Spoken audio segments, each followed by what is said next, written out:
muitíssimo obrigado pela gentileza de nos atender. É um prazer recebê-lo aqui no CBN Entrevista, hein? Gelson, eu que estou grato por vocês me propiciarem esta oportunidade e eu difundir para a sociedade o que é a medicina atual, moderna, e como ela está à disposição de pessoas, mesmo sem condições de pagar esses exames que são, geralmente, muito caros. Doutor, como o senhor definiria o atual momento da medicina? Olha, a medicina passou por fases terríveis. A Covid liquidou as grandes empresas operadoras que existem no Brasil. A DASA, a Vida, etc., e outras tiveram muita dificuldade e estão ainda com dificuldade. Gelson, nós, com a Covid, tivemos uma atitude minha, porque eu sou o fundador e o manager, de não demitir nenhum funcionário. Veja, e temos 790 funcionários. Felizmente, nós estávamos capitalizados, nos custou essa posição de não demitir, e não demitimos nenhum funcionário, mais de 25 milhões de reais. Porque o nosso movimento caiu em 70% com a Covid, com o auge da Covid. Mas nem todos tinham essa condição, certo, doutor? E lentamente fomos nos repondo. E o que nós ganhamos em troca com estes funcionários? Hoje, eles sabem que eles têm uma empresa que não os abandona nunca. É uma beleza ver como nossos funcionários, que são 790, recentemente eu vi, começamos com 3 funcionários, Gerson. Quando tínhamos 100 funcionários, a metade era homem, metade era mulher. Hoje, 85% são mulheres. As mulheres têm uma faculdade especial. Primeiro, elas usam os 2 hemisférios cerebrais. Segundo, elas têm uma capacidade de conviver com outras pessoas muito mais fácil do que entre os homens. É assim, é a natureza, é assim, compreende? Não adianta dizer que é por treinamento, por coisa, elas nasceram assim. Você querer comparar o cérebro de uma mulher, o cérebro de um homem, isso é impossível. Eu vou te dar um exemplo. Recentemente eu estava no DAP, eu estou todo dia de manhã no DAP, da Brigadeiro Franco, e às vezes vou lá no Paládio, no shopping do Paládio. Estava descendo uma mulher com uma criança no braço, um guarda-chuva e várias bolsas de exame. Eu pensei comigo, não vou ajudá-la, vou ver como é que ela se ajeita. Olha, não se molhou, não molhou a criança, pôs a criança no banco de trás, se protegeu com o guarda-chuva, pôs os pacotes de exame, sentou no carro. Eu pensei comigo, se fosse um homem, o primeiro que cairia era a criança. Muito bem. Você passa a respeitar muito mais as mulheres. Eu aprendi a respeitá-las. E elas passaram a ser a sua principal força de trabalho hoje no seu negócio? Olha, e não só aqui. Sim. Em 1980, eu fui para a Olimpíada da Rússia, que foi uma maravilha. E eu fui convidado pelo setor de neurocirurgia de Moscou, como o maior hospital que tem lá, que tinha na época, ainda é hoje, de 600 leitos só de neurocirurgia. E eles fizeram de uma maneira inteligente. Todas as patologias que não tinham urgência, eles convergiam para esse hospital. Então, dava muito mais experiência e melhores resultados. E eu depois visitei todo o hospital. Eu sou descendente de ucraniano. Naquele tempo, os russos e ucranianos se davam bem. Hoje está acontecendo essa barbaridade de uma agressão vil, não se sabe por quê. Sim. É um país que já tem maior terras do mundo e quer assomar mais ainda. É difícil o cérebro humano entender, né? E eu não via homem no hospital. O professor me disse, olha, com a Segunda Guerra Mundial, os jovens foram dizimados aqui em Moscou. Só mulheres entraram para fazer medicina. E a segunda geração, a primeira já deu certo, a segunda deu mais certo e praticamente todas as neurólogas eram mulheres. Compreende? E hoje você está vendo o que está acontecendo no mundo. Você vai num banco, até juiz de futebol é mulher. Sim. Elas Então, estão em todas as áreas. Então, graças a Deus, para nossa sorte, né? Graças a Deus. Para nossa sorte. Então eu faço aqui um louvor a elas. E peço aos homens que abram o olho, porque senão eles ficam sozinhos. Né? Tratem de aprender com a experiência feminina. Doutor Afonso, a propósito de pandemia, a pandemia ressignificou a nossa relação com a saúde, correto? Foi. A percepção do gênero humano para a importância da saúde mudou. A gente olha hoje para a saúde de uma maneira muito mais preventiva ou não? Olha, a medicina, Gelson, né? Isso. Precisa ter um outro enfoque. A medicina tem que ser preventiva. Nós agora, depois vou lhe mostrar a revista, estamos fazendo uma propaganda maciça de que as pessoas façam check-up. Por exemplo, as mulheres fazem um check-up depois dos 50 anos. Mas você não queira saber quantas mulheres com 30 anos, 35 anos, nós encontramos com tumores e tumores malignos na mama. Quer dizer que tem que começar a fazer mais cedo.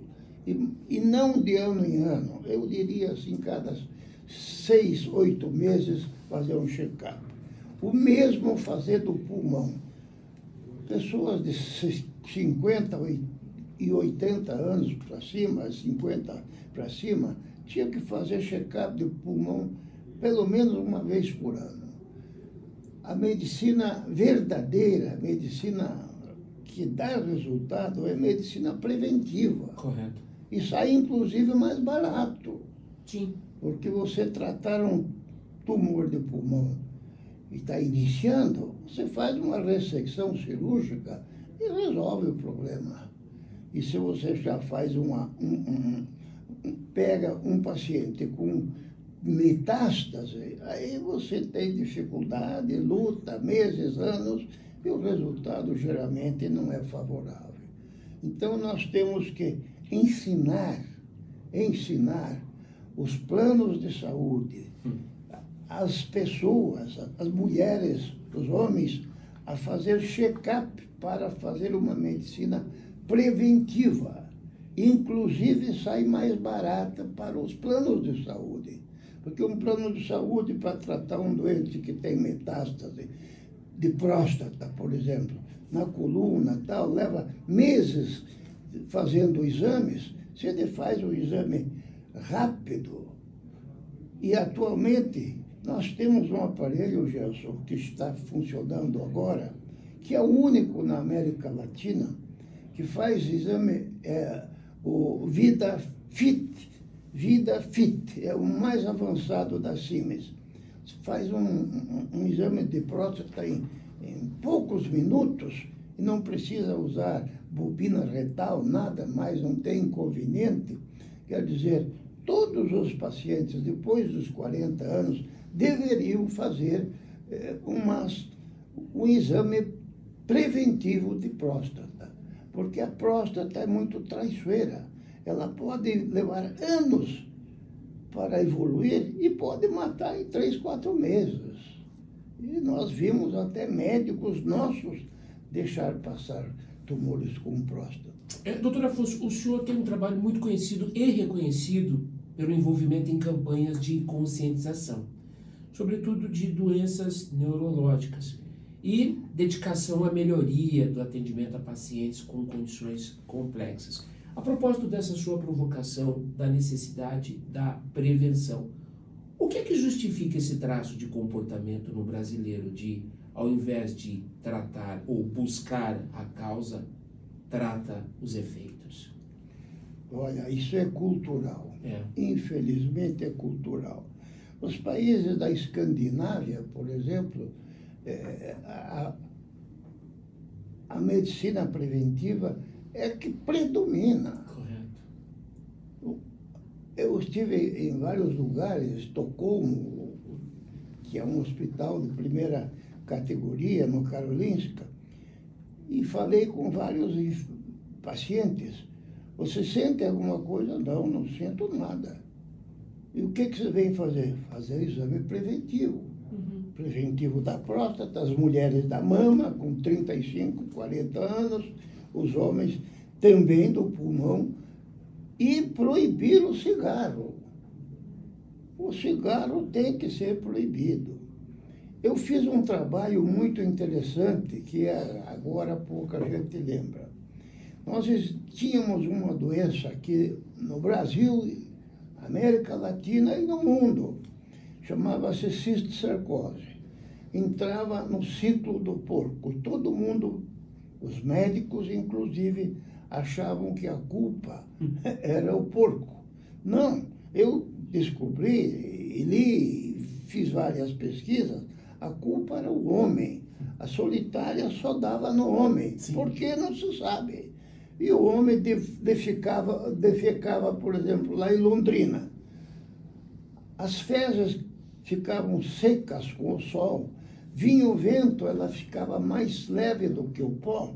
O vento levava para Maringá, para outras cidades, etc., caía nas águas e era um desastre. Sim. 8% dos pacientes que nós atendíamos no DAP tinham cisticercose e eram doenças gravíssimas. Eu tive um meio andar no Hospital de Clínicas que a mortalidade dos casos graves era 16%. O índice de convulsão aqui no Paraná, 68% é devido à cisticercose. Eu fiz uma campanha e todo mundo me ajudou, a imprensa, a polícia rodoviária, etc. E eu consegui, em 10 anos, erradicar aqui no Paraná. E essa mesma técnica foi copiada na Bolívia, no Peru, na África do Sul, na Ásia, onde existia essa doença. Gilson, hoje essa doença não mais existe. Erradicada. Eu, com muito orgulho, eu consegui erradicar a neurocisticercose no mundo. E isso não sou eu que digo, muitos colegas meus. Tanto é que saiu uma vez um artigo na Veja dizendo que tem uma santa aí em Santa Catarina e um neurocirurgião de São Paulo, de renome, de santo deve ser o professor Antônio, que erradicou a neurocisticercose. Vocês têm que lembrar disso. Eu achei até graça, mas saiu na revista Veja. E eu computo a mim essa eliminação dessa doença, que era terrível. Esse é um bom exemplo da força da educação, doutor, que vai ao encontro da necessidade de nós mudarmos a percepção das pessoas para a importância da prevenção? É muito importante, é muito importante. A prevenção é fundamental. Por exemplo, o fumante. O fumante parou de fumar há 15 anos atrás, mas o malefício já ficou. Sem dúvida, o estrago está feito. Já, e ele é um candidato a fazer... eu perdi 2 irmãos de tumor de pulmão. Né? Um deles eu até operei, tinha uma metástase na coluna, e retirei a metástase, e quando fui avante, o pulmão já estava tomado, compreende? Uhum. É um desastre. Vocês têm que fazer uma campanha para liquidar o uso do cigarro. Mas a indústria é muito poderosa, professor. Eu sei. Olha, uma outra guerra que nós temos que fazer, o senhor já deve ter ouvido das gerações Z. Sim. Os que nascem depois de 95 e 2000. Foi feito um estudo, prestem atenção no que eu estou dizendo, em 26 universidades de alto nível no mundo, medindo o quociente de inteligência entre os pais e essa geração Z. O quociente de inteligência, que é uma mensuração precisa, válida, dos pais, é muito maior do que dos filhos. Hoje, Gilson, ninguém lê, ninguém escreve. Sim. Todo mundo vai na Alexa para ver a matemática. Eu sempre dizia, olha, há 10 anos eu falava do perigo. Eu, por exemplo, por incrível que pareça, sou médico atuante e posso me dizer com sucesso, eu nunca usei celular, eu não sei mexer com internet, mas você dizia, como é que você sobrevive? É muito fácil. Eu tenho uma secretária e tenho um secretário. Eles têm celular, porque eles acham que tem que ter. Então, antes de telefonar para mim, telefonam para minha secretária. E ela faz a triagem, se vale a pena passar para mim ou não. Porque 80% dos chamados de celular são completamente inócuos. Não tem valor nenhum. Pode ver com você também, não é? A gente está desperdiçando tempo com tecnologia? Hein? Estamos desperdiçando tempo com tecnologia? Ou não estamos sabendo usar o recurso? Usam demais. Tá. Eu estive... Uso excessivo. Tudo que é demais faz mal. Eu estive na Irlanda, numa praça, sentado, e vi uma menina vindo falando no celular. Ela fez praticamente 2 quilômetros na praça falando. Eu pensei comigo, o que você precisa falar em 2 quilômetros? É desnecessário, fale o que precisa, escute e responda logo.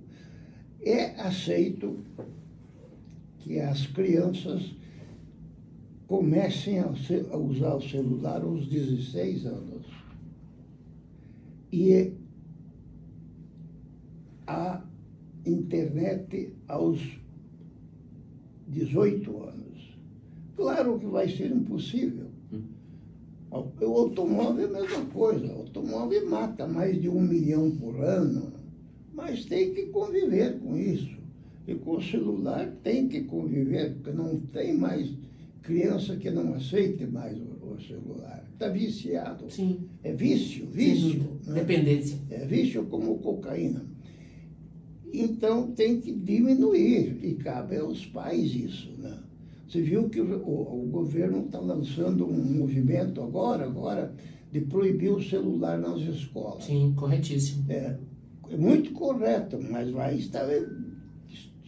ser uma guerra. Será uma revolução. Para conseguir isso. E logo vai proibir além das escolas, né? E tem que proibir mais de 10, 15 minutos, senão as próximas gerações serão gerações de idiotas. Porque não lê, não escreve, ninguém escreve livro, a comunicação, a matemática é com a Alexa, né? Nós terceirizamos o conhecimento ao invés de buscá-lo. Você tem Alexa em casa? Tem, sim, senhor. Isso é um desastre para... Olha, eu moro em nasci em Prudente. A minha Alexa é só para ouvir rádio, doutor Antônio. A música. É, para ouvir música, perfeitamente. A minha playlist de música clássica está dentro da Alexa. E ela é terrível. Eu moro em Prudentópolis. Sim. Uma cidade bonita, você tem que conhecer. Conheço, claro. Toda, 70% ainda fala ucraniano com muito orgulho. Tem cataratas lindas, não tem mendigo lá na cidade. Felizmente, é limpa a cidade. Eu perguntei para Alexa, qual é a distância entre Curitiba e Prudentópolis? 212 quilômetros. Batata, 200 quilômetros. E o que está acontecendo lá agora? Está chovendo.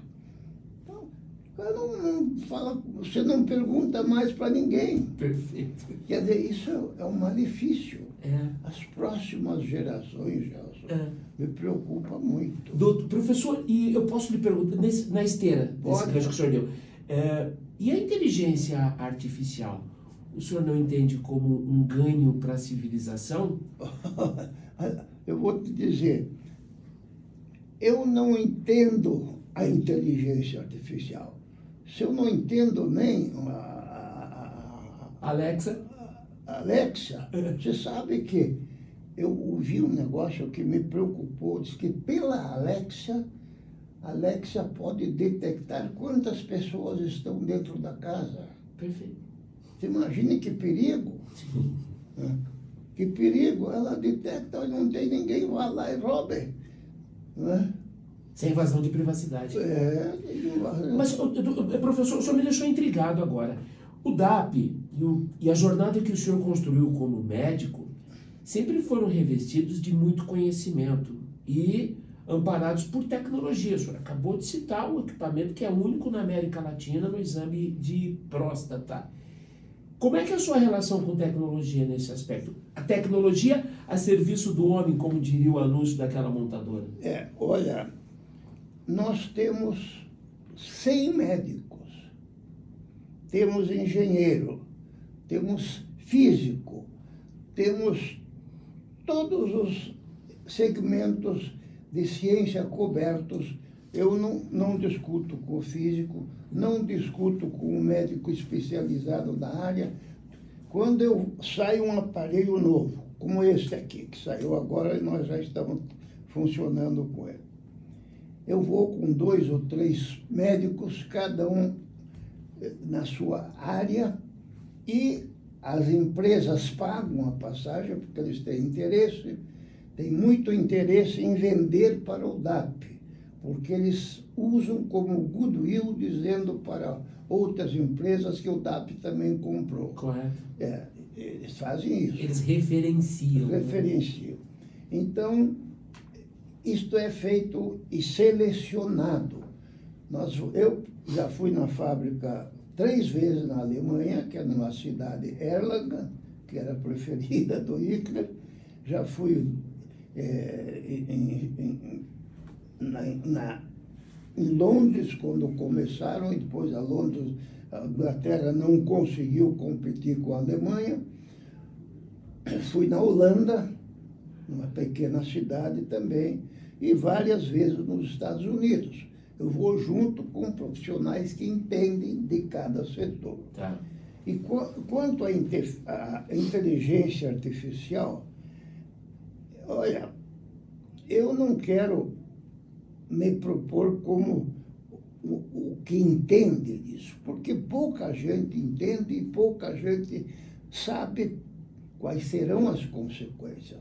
Mas nós temos a inteligência artificial em quase todos os nossos aparelhos, dobrou a produtividade enorme e a qualificação dos exames melhorou também. E funciona muito bem. E como nós trabalhamos 6 da manhã, meia-noite, e às vezes até mais, para suprir a demanda, a inteligência artificial foi espetacular para nós. Ou seja, professor, o problema não é necessariamente a tecnologia, mas o uso que se faz dela. Para nós, dentro da medicina, o uso está sendo muito útil até agora.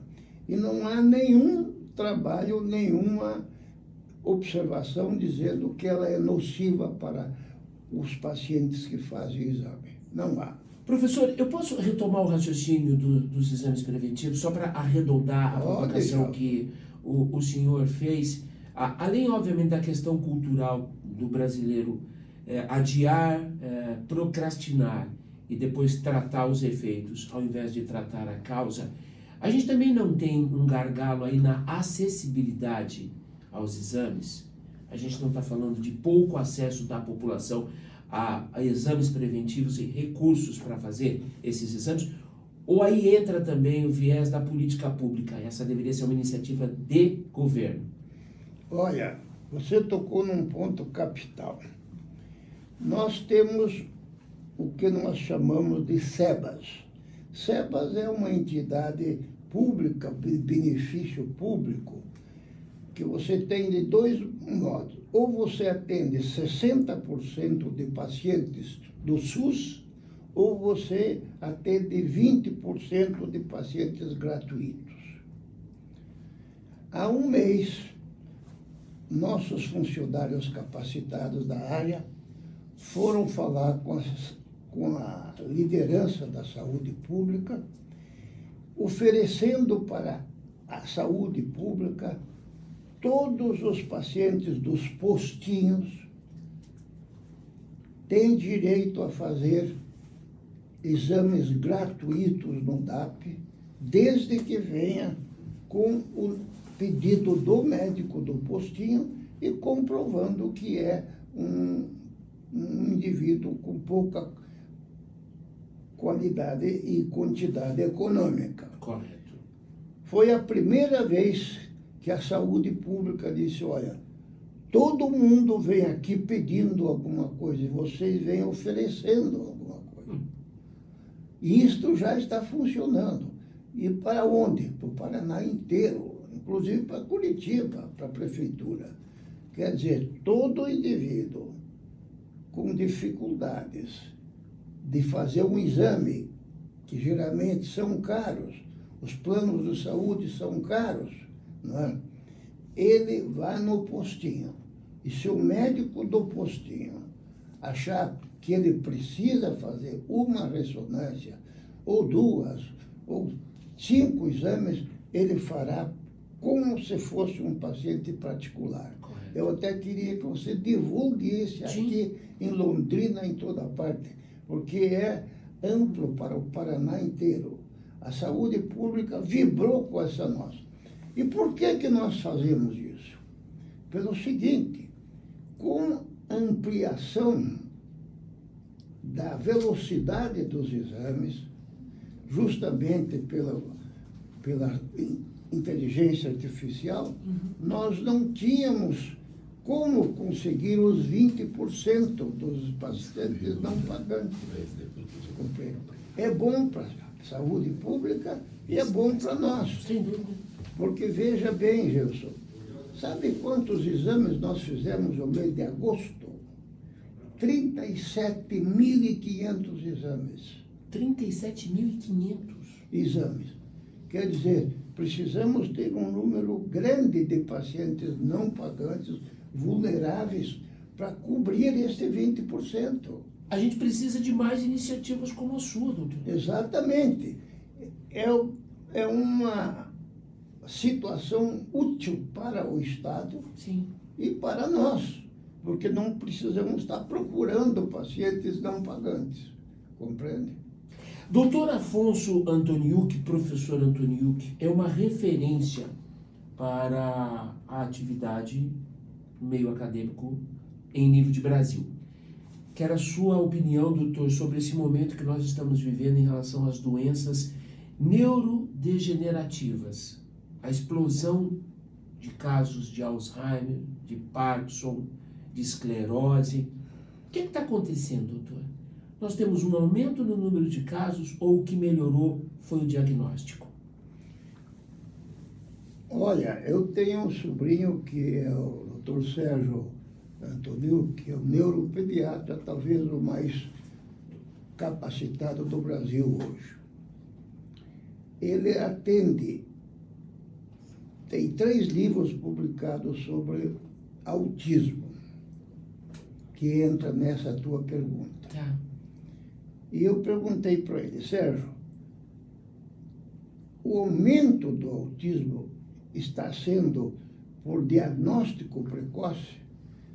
Diz ele, 2 coisas. O diagnóstico precoce e um fator que nós não sabemos ainda, que realmente está aumentando. Ele tem cliente para daqui a 8 meses de autista. É uma quantidade enorme que está aumentando. E o Alzheimer é uma doença curiosa. Quem é que tem mais chance de ter Alzheimer? Todos os medicamentos que existem são muito bons para os produtores do medicamento, que dão lucro, mas são ineficazes. Eu digo com experiência. Só a indústria ganha. O que existe de positivo para diminuir o Alzheimer é a pessoa usar o cérebro continuamente. Ou seja, a geração Z é candidata a Alzheimer. Usar o cérebro continuamente. Até o crochê que as mulheres fazem utiliza muito o cérebro. Você tem que ler bastante, tem que ter desafios. E também está provado que o Alzheimer é menos frequente em pessoas que se alimentam de verde, alface, brócolis, etc., e convivem com o verde. Foi feito um estudo que o Alzheimer é menos frequente em quem vive no campo. Correto. Do que quem vive aqui na cidade. É uma doença que vai ter cura, já aparece, tá? Uma deposição de amiloide, eu já vi cérebro com Alzheimer, e isto é terrível. Quando começa, não tem volta, compreenda? Nós temos aí um aparelho de PET-CT digital, que só tem aqui em São Paulo, no Ciro, e mais 3 ou 4 no Brasil, que capta o início do Alzheimer, compreende? Mas o que se faz agora de novo? Não sei se você sabe, vou mencionar para você. Eu sou o fundador do Hospital São Julião, em Piraquara. 55 anos. Passaram por lá 380 mil pacientes. E aí vão doentes mentais, dementes, etc. e tal. E sabe o que está se fazendo hoje no Einstein? Até eu estou querendo instalar aqui em Piraquara. O treino do cérebro. Quando o indivíduo tem indícios de demência, ele vai ser submetido a um tratamento de treinar o cérebro. Correto. Treinar a memória, treinar isto, fazer melhorar tal. É a única coisa aceita. Uma pergunta que você não fez, eu vou te dizer. Nós anunciamos em todos os meios que nós temos praticamente os melhores aparelhos do mundo. Temos, inclusive, uma gama de aparelhos que supera em parte ou até o Einstein. Até eles vieram nos ver. Por que nós podemos fazer isso? Porque nós temos uma joint venture com a Liga das Senhoras Católicas e o DAP é filantrópico, não pode distribuir lucro. Quer dizer, todo o dinheiro que entra, nós temos que aplicar em máquina. E eu instituí uma ordem de comprar as melhores máquinas que existem no mundo. E caras, a última vez custou 3.500.000 dólares, essa VidaFit. Mas vale a pena. Sim. Porque mais cedo ou mais tarde você paga, né? Aumenta a quantidade de clientes, os exames são mais rápidos, etc. Então, é por isso que nós temos toda essa gama de aparelhos top de linha. Porque eles perguntam, muitos lá não têm. O pessoal lá do estado de São Paulo diz, nós queríamos comprar tal, mas a direção do hospital diz que não tem dinheiro, não tem nada. Nós temos no DAP, eu tenho a liberação absoluta de comprar ou vender qualquer coisa. A Liga das Senhoras cuida das crianças lá.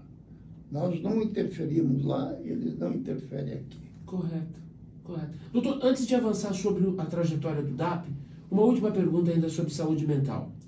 Há um foco crescente na inserção de distúrbios neurológicos e psicológicos, psiquiátricos, como depressão, ansiedade, esquizofrenia. O que justifica isso a partir da sua experiência? Qual que é a sua leitura para isso? O senhor quer dizer o aumento? Sim, a gente tem um aumento de distúrbios, né? De distúrbios neurológicos, psiquiátricos, a depressão, uma explosão de casos.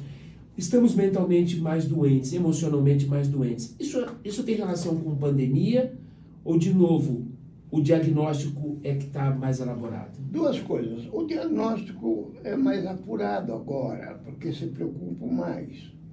Mas o Covid deixou uma barbaridade de pacientes.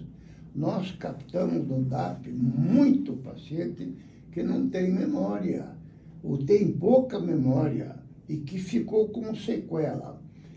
Acredita-se que em 2, 3 anos vai melhorando. Uhum.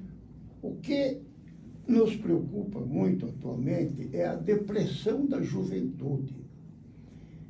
Com esses novos modos vivendi da juventude, que não lê, não escreve, não faz o cérebro trabalhar, eles acabam tendo uma depressão. Tanto é que o índice de suicídio, principalmente em meninas, aumentou muito. Você sabia, Gilson, que somando todos os mortos da guerra da Ucrânia, lá do Israel, os que morrem querendo transpor o Mediterrâneo, etc., a quantidade de suicídios supera todas essas mortes. Cada vez mais jovens, adolescentes, caem em depressão e depressão leva ao suicídio.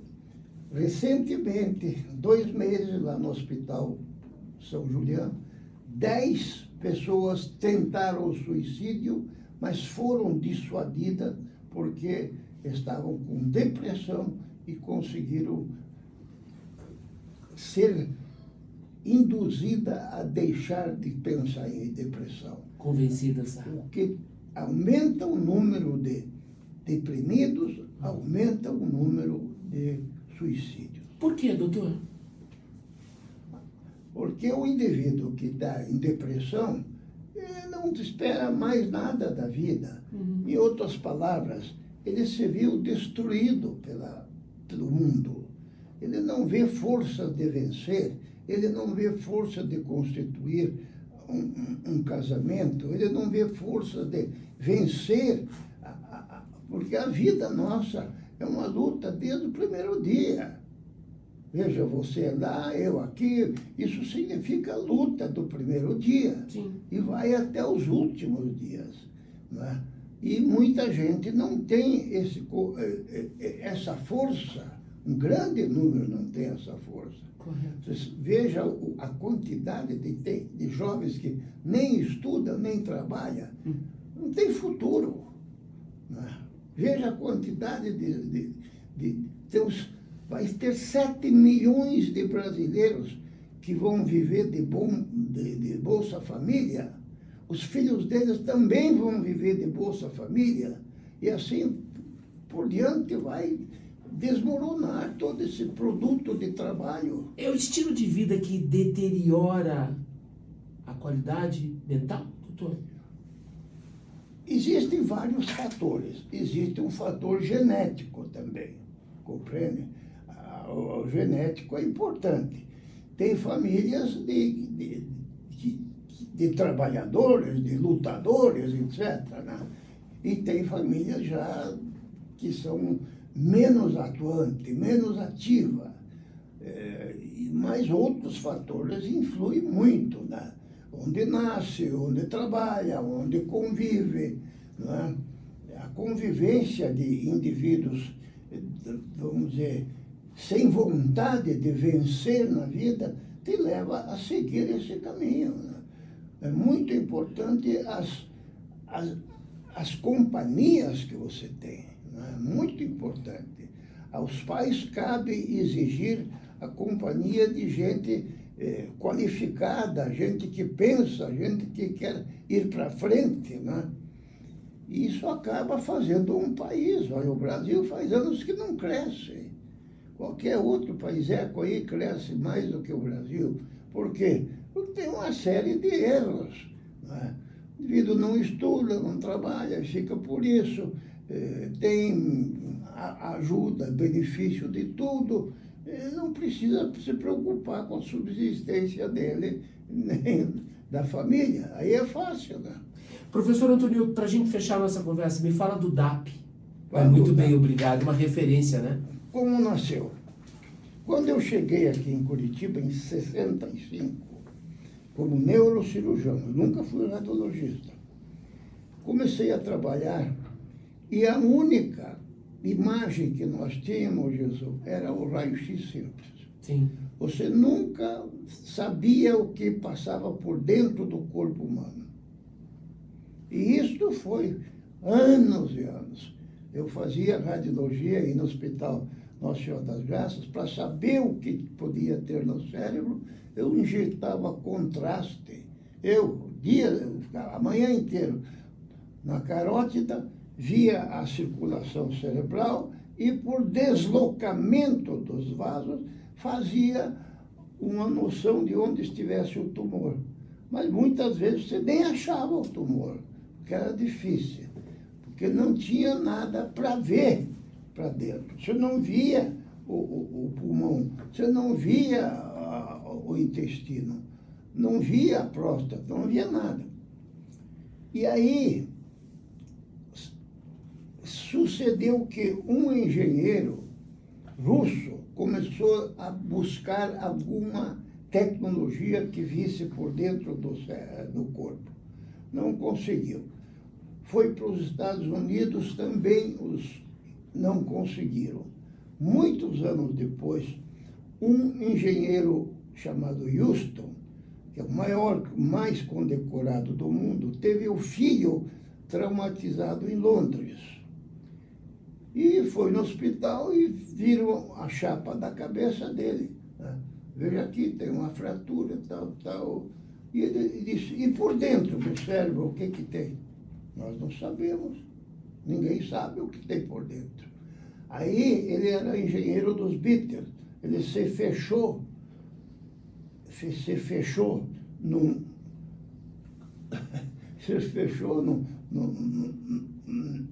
quarto, ficou 3 anos trabalhando. E surgiu um crânio com um tumor dentro. Putz, aquilo foi uma revolução. Fizeram 2 protótipos. Um em Londres, outro em Estocolmo. E eu estava, na época, fazendo um circuito de volta ao mundo e fui lá no Hospital de Estocolmo, Karolinska.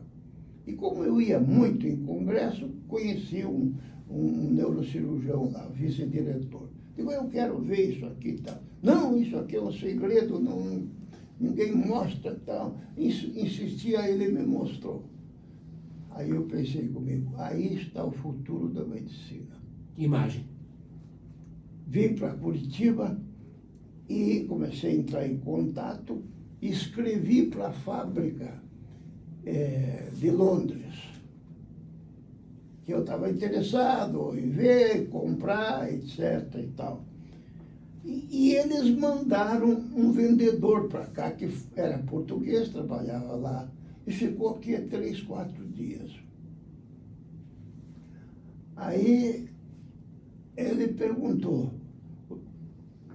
você tem $1.200.000? Eu não tenho nada, eu acabo de chegar em Curitiba, meu filho. Né?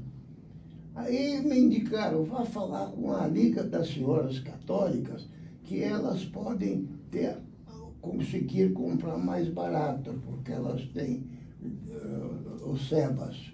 Fui falar com ela, Dona Maria Bittencourt, se encantou com a ideia, etc. e tal, mas perguntaram para ela, disse, eu fico procurando aí livro de ouro para não quebrar a Liga das Senhoras Católicas. De qualquer maneira, ficou 5 ou 6 dias esse português em Curitiba, e antes de ir embora, foi falar comigo. Levei para jantar no Ile-de-France, que existia lá perto de Juvenet, e foi embora para Londres. Eu digo, leve uma carta minha que eu quero comprar, etc. e tal. Esqueci. 3 meses depois, recebo um telefonema. Diz, olha, o teu crédito foi aprovado. Eu digo, mas eu não tenho crédito nenhum. Não, a empresa gostou do teu entusiasmo e ela tem interesse em mandar um protótipo. Cuida do microfone, doutor, fica mais perto do microfone. Um protótipo para o fim do mundo. O fim do mundo, que era aqui? Que era aqui, né? O fim do mundo. Digo, opa, isso já vai nos ajudar. Sem dúvida. Temos interesse que no fim do mundo tenha um aparelho, porque coisas novas ninguém acredita. De que ano nós estamos falando, professor? 76, 76. Aí eu digo, ótimo, manda. E também esqueci, mas eles continuaram mandando alguns desenhos, algumas medidas onde podia instalar. Protótipos. Para o Hospital Nossa Senhora das Graças. Né? A irmã me cediu 2 salas, lá cedeu. E um dia eu saio da cirurgia no sábado de manhã, encontro um sujeito ruivo, com 3 brutas caixas. Aí ele me trouxe na mão. Professor Antônio, quem é? Você já viu falar, né? Sou eu, digo. E o senhor que é? Eu trouxe o aparelho de Londres, para o tomógrafo, o primeiro tomógrafo. Eu fiquei feliz da vida. Aí ele tirou o paletó, ele estava com um capote, porque saiu de 0 grau lá da Europa. Tirou o capote e ficou 15 dias instalando. Aí começou a aparecer as primeiras imagens. Gelson, você não queira saber, apesar de eu mostrar as imagens, os médicos são muito difíceis para aceitar coisas novas. É muito, mesmo? muito difíceis. Resistentes? Muito resistentes. Eles se fixam naquilo, raio-x, etc. Tal. Aí começamos a fazer exames, etc. e tal, foi progredindo, mas ninguém aceitava. Eu levava em Londrina, Maringá, Ponta Grossa, Paranaguá e tudo. Perdão, professor, foi o primeiro equipamento do Brasil? Fui o segundo, porque tinha mandado um para o Rio de Janeiro, que o Geisel tinha operado a filha de um cara rico aí, ele comprou para o Geisel. Mas nós instalamos antes. Perfeito. Foi o mais rápido. Ou seja, o primeiro tomógrafo do sul do Brasil. Foi o primeiro. E aí, passado-se o mês, Gelson, montado, tal, fazendo exames, e um aparelho que ninguém conhecia, né? Ninguém conhecia. Esse senhor Brian disse, eu vou embora. Não vou ficar mais aqui. Fui para a praia, ninguém fala comigo, ninguém fala inglês. Falo aqui no hospital, ninguém nem olha para mim, diz, não vou ficar aqui. Vou embora e marcou a data. Digo, Brian, você não pode ir embora, porque ninguém sabe que existe isso. E se estraga e vive acontecendo que precisa arrumar uma coisa. Vou embora. Puta, fiz de tudo. Aí eu vou te contar uma situação peculiar. Eu tinha uma funcionária que tinha uma irmã de uns 15, 16 anos, a mulatinha mais linda. Digo, eu vou apresentar essa mulatinha para ele. Uma estratégia para retê-lo no território. Você sabe que ele se apaixonou por ela, casaram em um ano, e ele ficou aqui e trabalhou para nós. Depois o Minguete também pôs, o tomógrafo foi trabalhar com o Minguete. Até hoje ele tem aqui filho dele. Que bacana. Se não fosse isso, eu te digo isso porque isso foi fundamental. O tomógrafo é o ponto de partida para tornar o DAP referência no diagnóstico por imagem. Exatamente. Era só do crânio. Depois de 2 anos já veio do corpo inteiro e 4 anos depois apareceu a ressonância magnética. Professor, o que está reservado para o futuro do diagnóstico por imagem, na sua opinião? O que eu acho e assusta os radiologistas, porque agora você faz o exame, faz um montão de exames, e quem dá o laudo são os radiologistas. Eu digo, gozação para eles, né? Vocês aproveitem, porque futuramente vai sair a imagem já com o diagnóstico. Sem dúvida, sem dúvida. Está aí a inteligência artificial para comprovar a sua expectativa. E vai sair com o diagnóstico e vocês vão perder a profissão, né? Professor doutor Afonso Antoniucchi. Eu tive uma atividade muito grande na universidade. Sim, o senhor teve uma trajetória acadêmica impressionante também. Eu ajudei a formar 9.000 médicos. O senhor sente falta da academia? Olha, vou te dizer uma coisa. Quando eu me aposentei do Hospital de Clínicas e quando eu parei de operar, porque eu operava muito, coisas difíceis, vinha para mim de todo que é lugar, quando eu parei, pela idade e tudo mais, eu me senti inútil. Meses e meses eu sonhava que estava operando. E operando só coisas difíceis. Agora menos. Ainda bem que tem o DAP, o Hospital São Juliano, que eu tenho muita atividade e coisas fantásticas para fazer. Eu quero fazer essa escola de treinamento de cérebro. Eu acho que isso é o futuro. Se eu lhe perguntar qual foi o seu trabalho acadêmico mais importante, qual será a resposta? A erradicação da neurocitorcose no mundo. Sem dúvida. No mundo. Porque, olha, eu cansei de ser chamado para o Hospital de Clínicas de madrugada, criancinha de 6, 8 anos, batendo a cabeça na parede de tanta dor, e o cérebro cheio de cisticérco, e não tinha nada que fazer, né? O senhor se sente devidamente reconhecido por essa contribuição à medicina, doutor, ou isso não lhe importa? O que tem? O senhor se sente devidamente reconhecido por esse feito, ou isso não tem importância para o senhor? Você sabe que até eu esqueço. Calcule os outros. Né? Todas as coisas que surgem e beneficiam são esquecidas. As que criam mal, essas estão lembradas. Pode ver que os grandes nomes são os grandes assassinos, ruas, etc., de grandes compositores, grandes artistas, raramente. Você só vê o nome de General Floriano na Europa, então Inglaterra só homenageiam brigadeiros e generais e tudo, né? O ser humano é completamente difícil de entender. Quantos anos na profissão, doutor? De profissão, É. eu me formei com 23 e vou fazer em janeiro 90. O senhor entendeu o cérebro humano? Não. O cérebro tem muita coisa a ser detectado ainda. O cérebro é uma coisa fantástica.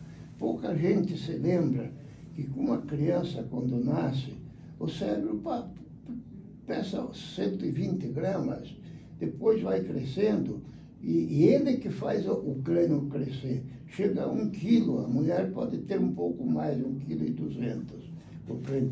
E eu tenho muita preocupação, porque enquanto o cérebro está crescendo, as irradiações de celular cruzam o pequeno cérebro da criança. Então, eu sempre fui contra o uso de celular para criança. Sempre falei em tudo que é lugar. Mas não adianta. O vício é vício. Você pega, se tiver um filho, se ele não tem celular, é exceção, porque quase todos têm. Para a gente encerrar, qual é a dica de ouro para eu cuidar bem do meu cérebro, da minha mente? Primeiro, pensar sempre. Opa! Pensar. E ter obstáculos. Desafios. Ser desafiado permanentemente. E vou te contar uma história muito interessante que eu vi. Eu comparecia em todos os congressos mundiais, eu levava sobre a circose, até que eles todos aceitaram e não tem mais. Uma experiência feita em Amsterdã. Não em Londres, no Congresso de Amsterdã. Eles pegaram 2 gorilas. Um deixaram fechado numa jaula. Outro deixaram fechado numa jaula com uma gorila jovem. Depois de 8 meses, sacrificaram o cérebro dos 2. Naquele que estava fechado, milhões de neurônios morreram. Aquele que queria conquistar a fêmea pequena, aumentaram os neurônios violentamente. Quer dizer, é um desafio que ele tinha e não conseguiu conquistar a fêmea pequena, mas o desafio foi tremendo. Você pode ver o indivíduo que pensa, que tem desafios. Veja os nossos políticos, que a maioria que está lá são sociopatas, você sabe disso, né? Porque lá tem o dinheiro, tem poder. Pode mentir de manhã, de tarde dizer outra coisa, né? Quase todos são sociopatas. E eles vão vivendo longe, porque eles são longevos, porque eles sempre têm medo de que alguém está fazendo alguma malandragem com eles, ou eles estão fazendo com outro. Quer dizer que eles estão pensando continuamente. Zona de conforto é um perigo para a mente. Professor Dr. Afonso Antoniuk, muitíssimo obrigado pela gentileza de nos atender. Foi um privilégio conhecê-lo e ouvi-lo, doutor. E tudo o que eu disse, eu passei. Tem aqui uma frase que eu quero encerrar. Aspas. Se você nada fez de útil para as futuras gerações, você não existiu. Afonso Antoniuk. E é verdade. Você precisa deixar alguma coisa para os outros. Para os teus filhos, para alguém, né? E vocês têm tudo para fazer aqui na comunicação coisas para os outros, né? Essa é a nossa responsabilidade, nosso compromisso. Um bom fim de semana, doutor. Muito obrigado, tá? Eu que agradeço. Estou às ordens, mas aí o importante eu disse. E quem me ajudou muito a erradicar a neurocircose foi uma etapa de 10 anos. Foi a polícia rodoviária. É mesmo? Ela ia comigo com a solitária na mão, entrávamos em Inácio Martins, nos matos, em Londrina eu fui umas 5 vezes. O Belinati gostava que eu ia lá, compreende? Fui em Maringá várias vezes, né, para difundir, porque eu via aquelas crianças morrerem, né, em convulsão, que não tinha jeito de parar, e dava para exterminar, exterminamos, felizmente. Não tem mais. No DAP, nós encontrávamos 5, 6, às vezes por dia, mas o normal era 10, 15 por semana. Faz um ano que nós não temos um caso. Parabéns, doutor. Isso me leva a atenção. E o meu colega de São Paulo disse, eu que mereço ser santo. O que ainda falta fazer, professor? Hein? O que ainda lhe falta fazer?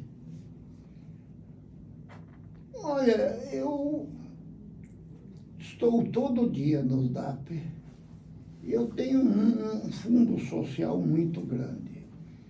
Lá no São Julião, que tem 420 leitos, nós só atendemos SUS. E vamos bem só com SUS. Muitos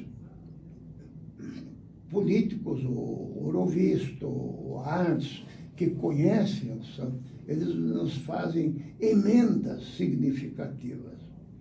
E a própria saúde nos ajuda, dentro do que eles podem ajudar, e algumas entidades fazem doações para nós, doações significativas, e nós distribuímos as doações que não servem para nós para os outros. A Fazenda manda, por exemplo, veja só, o Flávio Arns nos mandou 38 computadores. Para nós é muito importante, né?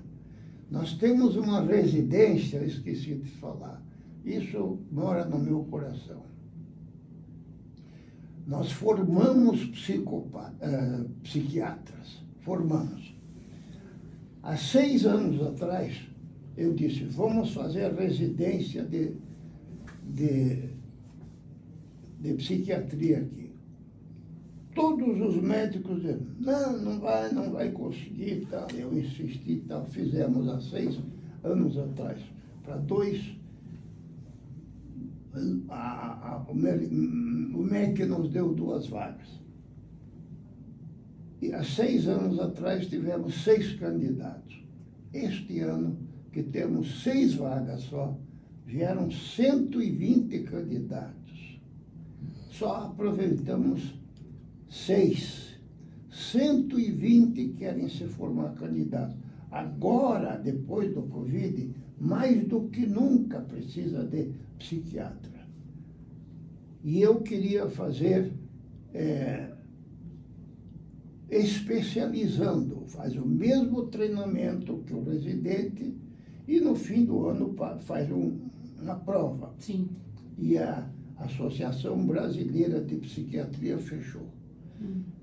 Sinto muito, não sei por que fechou, mas eu tenho a impressão que eles têm medo de que se forme concorrentes. Eu nunca tive medo de formar concorrente, pelo contrário. Quantos mais residentes, quantos mais alunos você faz, eles sempre te levam para cima. Perguntam, quem é que você formou? Doutor Antônio, quer dizer que eles estão errados. E estou lutando para que isso aconteça, para formar mais 10, 20 psiquiatras por ano, que faz necessidade. Temos agora 18 residentes. A PUC, por exemplo, fechou residência, foi tudo para nós lá. Tem uma residência ótima. Perfeito. Doutor, muitíssimo obrigado, foi maravilhoso. Eu espero que o senhor tenha gostado. Notei, a CBN manda. Você podia um dia passear em Piraquara, que tem uma estrada maravilhosa, não sei se já... Conheço Piraquara? Na entrada você vê o Hospital São Julião.